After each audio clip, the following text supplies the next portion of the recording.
আজই ডাউনলোড করুন আর এনজয় করুন আপনার পছন্দের শো। এই পুরনো কৌশিকী মুখার্জিকে দিয়ে এসব আর সম্ভব না। দুর্গা,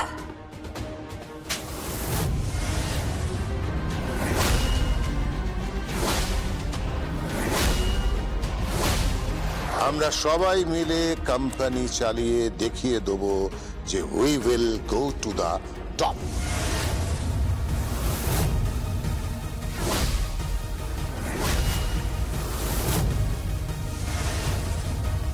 কাকা, আমরা কিন্তু টপেই আছি, আমরা এখনো টপেই আছি। তোমার এই চিৎকারটা প্রতিধ্বনিত হয়ে আবার তোমার কাছেই কিন্তু ফিরে গেল। বিদ্রুপ বিদ্রুপ লাগছে না শুনতে? তুমি আর চ্যাটাং চ্যাটাং কথা বলো না তো, ভাল লাগে না। ভাঙবে তবু মচকাবে না। আর আমি তো প্রীতির কাছে শুনলাম যে ও বাড়ির ওয়াশিং মেশিনটাও নাকি খারাপ হয়ে গেছে, সেটা সারাবারও পয়সা নেই।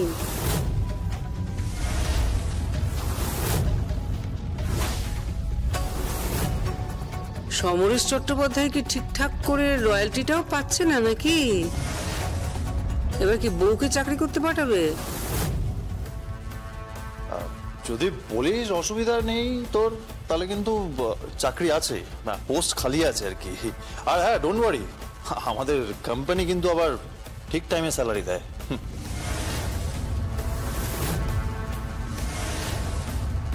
না, তুইও জয়েন করে যা, তুইও জয়েন করে যা। আরে এই সমরেশ সমরেশ চট্টোপাধ্যায়, তুমিও তো অবশ্য উপন্যাসিক, একটু ওই লেখালেখি টেকাটেকি করো না? হ্যাঁ, তুমিও জয়েন করে যাও একজন সাব এডিটর হিসেবে।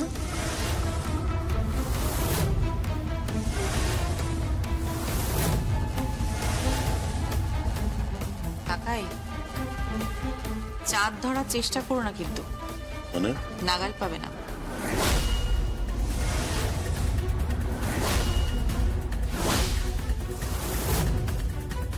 কি বলতে চাইছিস? তুমি এত জানো না যে সমরেশ চট্টোপাধ্যায় সাহিত্যে কিন্তু সেরা সাহিত্যিক হিসেবে নির্বাচিত হয়েছে।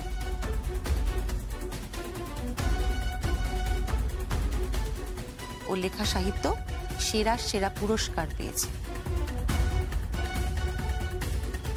ও লিখবে এইসব। আর রইল আমার চাকরি করার কথা। হ্যাঁ, উৎসব তোকে যেন কি বলছিলাম যে বেশি উড়িস না, জানিস তো? বেশি উড়িস না, ঝড়ে কিন্তু উড়ে পড়ে যাবে। টাকার অহংকার তো ভালো না। তার কারণটা কি বলতো? সবার না টাকা কিন্তু সহ্য হয় না। অতিরিক্ত টাকা আবার সবাই হজম করতে পারে না, বদ হজম হয়ে যায়। বদ হজম হয়ে গেলেই কিন্তু মুশকিল। উৎসব, যাই হোক, আমি তাহলে এবার চলি, বুঝলে? আমি চলি। দাঁড়া, তুই কি গিফট আনলি বললি না তো? আমায় খুব সুন্দর একটা ফুলের বুকে পাঠিয়েছে, জানো তো? দারুণ একটা বুকে পাঠিয়েছে। ব্যাস তাতেই সেরে ফেললি?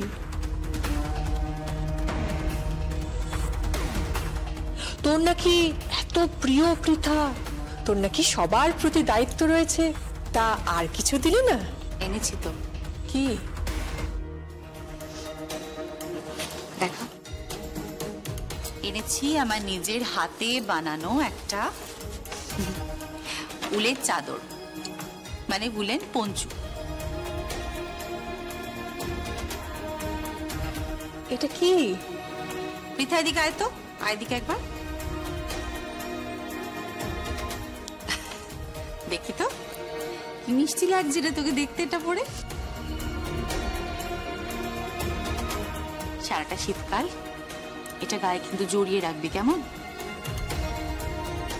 ভোরে সূর্য যখন উঠবে, শিশির যখন পড়বে, তখন তোর মানিমুনির কথা মনে পড়বে, আমার কথা তোর মনে পড়বে, দেখিস। মানিমুনি, তোমার কথা আমার সবসময় মনে পড়ে গো, সবসময় মনে পড়ে। ভালো লাগে না আমার, জাস্ট ভালো লাগে না। খুব মিস করি তোমাকে আমি মানিমুনি, খুব মিস করি। মাম্মি আমার মামি তো সারাক্ষণ খালি টাকার কথাই বলে গেল, সারাক্ষণ ড্যাডির সাথে ঝগড়া করে গেল। আর ড্যাডি ড্যাডি তো পার্টিতে এলোই না। তুমি ভাবো, আমার বার্থডে পার্টিতে আমার ড্যাডি এলো না। ড্যাডি কি বলেছে জানো? ড্যাডি বলেছে যে যেখানে দাদান, ছোট মামা, গ্র্যানি এরা সবাই থাকবে সেখানে ড্যাডি আসবে না, আসবে না। কিন্তু আমি তখন বললাম জানো তো মানিমনি, যে মানিমনিও তো আসবে, তুমিও তো আসবে। কিন্তু তখন আমাকে ড্যাডি বলেছিল, ড্যাডি বলেছিল যে তোমাকে যখন ডাকছে তখন নিশ্চয়ই ওরা কোনো ফাঁদ পাচ্ছে, একটা কোনো মতলব করেছে, সেই জন্য তোমাকে ডেকেছে ওরা। আমি এসে গেছি।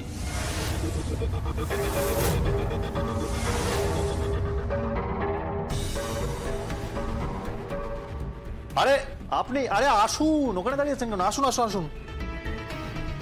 ও, আপনি এসে গেছেন? আসুন আসুন, ভিতরে আসুন। দিন কি কাগজপত্রে সাইন টাইন করতে হবে, আমি করে দিচ্ছি। এই তুই সাইন করবি? তুই সাইন করবি? তোর কি মাথা খারাপ হয়ে গেছে নাকি? তুই সাইন করবি না, আমি তোকে বলছি, তুই সাইন করবি না। তুমি কোনোভাবে সাইন করবে না, একদম সাইন করবে না। আমি হাত জোর করছি তোমার কাছে, হাত জোর করছি, তুমি সাইন করবে না। তুই এদের চিনিস না।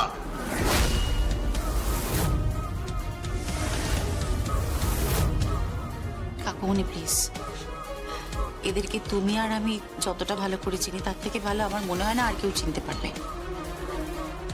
এই দুর্গা, স্টপ দিস। আমি তোমার কাছে এটা এক্সপেক্ট করিনি। আরে গুবলু বুড়ো, সারাটা জীবন তুমি আমাকে গুবলু বুড়ো বলে ডাকবে না। ওই অধিকার তুমি হারিয়েছো, ওই ডাকের অধিকার তুমি হারিয়েছো। Call me Rajnath Mukherjee. ঠিক আছে, তাই ডাকবো, রাজনাথ মুখার্জি।